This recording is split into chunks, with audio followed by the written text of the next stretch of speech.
नमस्कार, जय माता दी मित्रों। ज्योतिष ज्ञान चैनल पर आप सबों का स्वागत है। जो भी नए भाई बहन चैनल पर पहली बार आए हों, चैनल को सब्सक्राइब अवश्य कर लें। मित्रों, क्या आपने भी खोल रखी है दुकान, परंतु किसी काम की नहीं? दुकान नहीं चलती। हाँ, दुकान में ग्राहक नहीं आते, दुकान में आप बैठकर मक्खियां मारते हैं। यह सत्य है। पैसे नहीं आते, अब टाइम पास कर रहे हैं और टाइम पास करने के दिन रात बहाने ढूंढ रहे हैं, क्योंकि क्या करें कि ग्राहक नहीं आते हैं। आप जिस सब्जेक्ट की दुकान खोले हैं, जिस चीज़ को बेच रहे हैं आप, उस चीज़ की कई और दुकानें हैं, सभी चलती है, आपकी नहीं चलती। कभी घर से ताना सुनने को मिलता है, मैंने पहले ही कहा था तुम पूंजी डुबा दोगे। मैंने पहले भी कहा था इस रोड पर इस चीज़ की दुकान नहीं चलेगी। कोई तुम्हें ग्रहों की दुहाई देता है, तुम्हारी कुंडली ही भारी है, तुमसे नहीं हो पाएगा। तो कोई तुम्हारी काबिलियत पर उंगली उठा रहा है। तुमने आज तक कोई काम किया है जो दुकान चला लोगे? क्या इस समस्या से मिला जुला कर आप भी जूझ रहे हैं और मिला जुला कर बस एक शब्द कि दुकान आपकी नहीं चलती? तब क्या करें?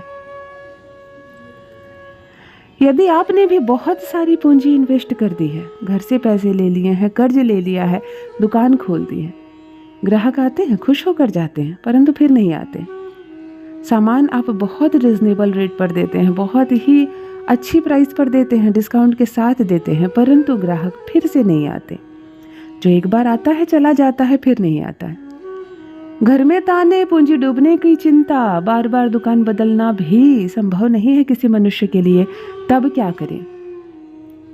आज लेकर आई हूँ दुकान की एक ऐसी टोटका, एक ऐसा उपाय जिससे दुकान में कर लेने मात्र से 10 दुकानें छोड़कर भी ग्राहक आपके पास आएंगे। जो एक बार आएगा वो बार बार आएंगे। आपके स्वभाव से प्रसन्न होंगे, आपके सामान से प्रसन्न होंगे, आपके दुकान को पसंद करेंगे और सब कुछ ठीक हो जाएगा। ग्राहक और पैसे संभाल नहीं पाओगे, दुकान इस कदर चलेगी, बिक्री इतनी बढ़ जाएगी। मित्रों, दुकान ना चलने के कई कारण होते हैं। एक तो दुकान का वास्तु, जो अपने आप में एक कुंडली से कम नहीं होती। जैसे एक मनुष्य के बर्थ चार्ट होती है, उसमें ग्रह बदलते हैं अपनी गति, अपनी दशा, ग्रह ही दिशा दिखाते हैं हमें, उसी प्रकार हर दुकान का अपना एक वास्तु होता है। यदि आपकी दुकान में कोई वास्तु बिगड़ा हुआ है या आपने वास्तु के अनुसार कोई सामान नहीं रखा है, तब भी यह प्रभाव डालती है आपकी दुकान की बिक्री पर। दूसरा, आपकी कुंडली में विराजित ग्रह, जो भी दुकान का ओनर होता है, जो दुकान में बैठता है, उसकी कुंडली के ग्रह के अनुसार भी दुकान संचालित होती है। उसी का ऑरा चलता है दुकान में। यदि आपके ग्रह अच्छे हैं, बृहस्पति आपका मजबूत है, आपकी दुकान बहुत अच्छी चलेगी, आप जो बेचना चाहेंगे बिकेगी। वहीं राहु सता रहा है आपको, शनि की महादशा चल रही है, फिर आपकी दुकान पर भी यह भारी असर दिखाता है। परंतु यहाँ एक कॉमन सा उपाय बता रही हूँ, क्योंकि यह आपकी पर्सनल बात नहीं है।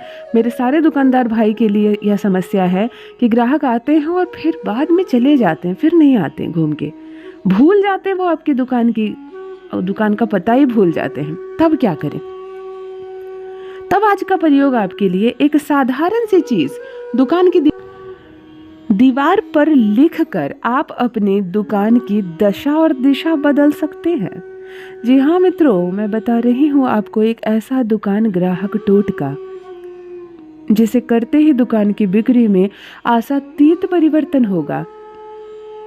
आप हैरान रह जाएंगे, वह चमत्कार देखेंगे आप स्वयं अपनी दुकान पर। जो भी नए भाई बहन चैनल पर पहली बार आए हो, ज्योतिष ज्ञान चैनल को अवश्य सब्सक्राइब कर ले।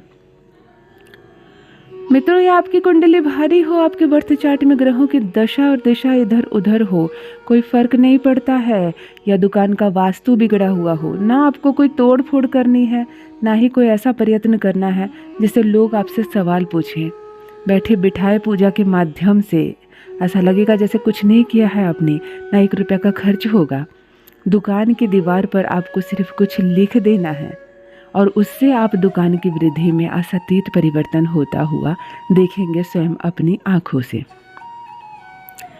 ध्यान से सुनिए, प्रयोग करना क्या है, कैसे करना है और कब करना है। समझकर किया गया प्रयोग एक बार में कार्य करता है, तुरंत असर दिखाता है और सब कुछ अचानक से बदल जाएगा। मित्रों, आपको यह प्रयोग शुक्ल पक्ष के शुक्रवार के दिन करना है। किसी भी माह के शुक्ल पक्ष के शुक्रवार के दिन आप सुबह स्नान कर लीजिए। केवल काले कपड़े को छोड़कर कोई भी रंग का वस्त्र धारण कीजिए। लाल संभव हो तो लाल धारण कीजिए, गुलाबी संभव हो तो गुलाबी धारण कीजिए। एक गुलाबी शर्ट भी पहन सकते हैं, महिला हो तो साड़ी सूट। आप अपने घर से लाल सिंदूर एक कटोरी में लीजिए, घर से, या आपको बाहर नहीं लेना, अपने पूजा रूम से ले लीजिए। लाल सिंदूर में आपको गुलाब का जल डालना है, केवड़े का इत्र डालना है, ना हो तो गुलाब का इत्र डालना है, थोड़ा सा केसर डालना है और इसे घोलकर एक पेस्ट बनाना है। यह पेस्ट आप अपनी पूजा रूम में ही बनाएंगे। उसके बाद आप अपनी दुकान की चाबी लेंगे और जैसे स्वच्छता के साथ अपने दुकान जाते हैं वैसे दुकान चले जाएंगे। दुकान में आपका काउंटर किसी भी मुंह का हो, कहीं भी आप बैठते हो, कोई फर्क नहीं पड़ता है। इस पेस्ट से आपको, ध्यान से सुनिए, पश्चिम की दीवार पर, जिधर सूर्य निकलता है पूरब, उसके ठीक ऑपोजिट पश्चिम की दीवार पर आपको लिखना है 7 7 7 और 7। 4 बार आपको 7 लिखना है। चारों समरूप होंगे, एक बराबर होंगे और एक दूसरे के बगल बगल में होंगे। यह 7 से ठीक पहले आप 2 रेखा खींचेंगे और 7 के बाद भी आप 2 लाइन खींचेंगे, छोटी छोटी सी, अर्थात 2-2 रेखाओं से आप इन 4 7 लिखे अंक को घेर देंगे। बस आपको इतना करना है। उसके बाद कटोरी आप कहीं रख दीजिए, अपने दुकान को आप चलाना शुरू कीजिए। फिर अगला शुक्रवार आएगा, फिर अगले शुक्रवार को यह पेस्ट आप तैयार करेंगे और पुनः इसी 7 7 पर दोहराएंगे।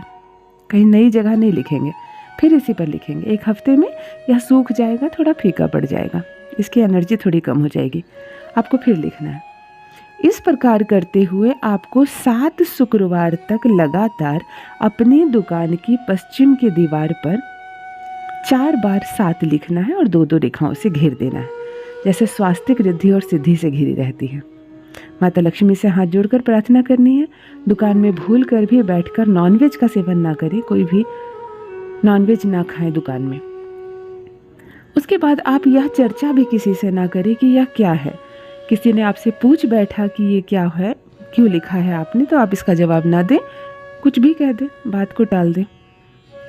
और दिन भर में जितनी बार भी आपको मौका मिले, जितनी बार भी हो सके, आप इस अंक को पढ़ना प्रारंभ कीजिए। बार बार इस ओर अपनी दृष्टि ले जाइए, इसे देखिए, समझिए, पढ़िए, बार बार इसे देखिए। आप केवल इतना कीजिए, फिर देखिए क्या जादू होता है आपकी दुकान में। आप स्वयं हैरान रह जाएंगे, ऐसा चमत्कारिक रूप से असर होगा। ग्राहक और पैसा संभाल नहीं पाएंगे, इतने ग्राहक आएंगे। अवश्य करें, अपना अनुभव मेरे साथ अवश्य साझा करें। बस मेरे मित्रों, आज के लिए इतना ही। बहुत बहुत धन्यवाद।